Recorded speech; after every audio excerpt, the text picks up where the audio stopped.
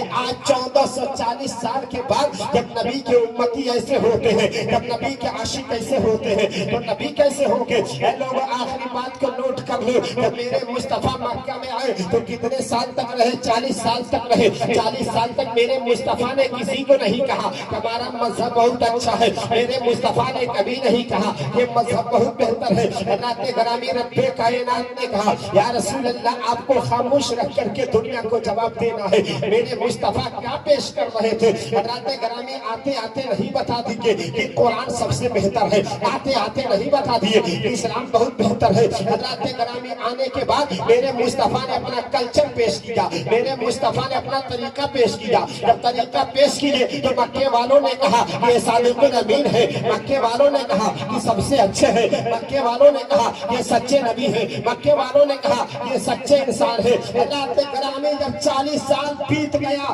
اور 40 سال کے بعد جب فرعون کی چوٹی پر میرے مصطفیٰ نے بتایا کہ قرآن ہے, یہ سارے مذہبوں کی کتابوں میں سب سے بہتر کتاب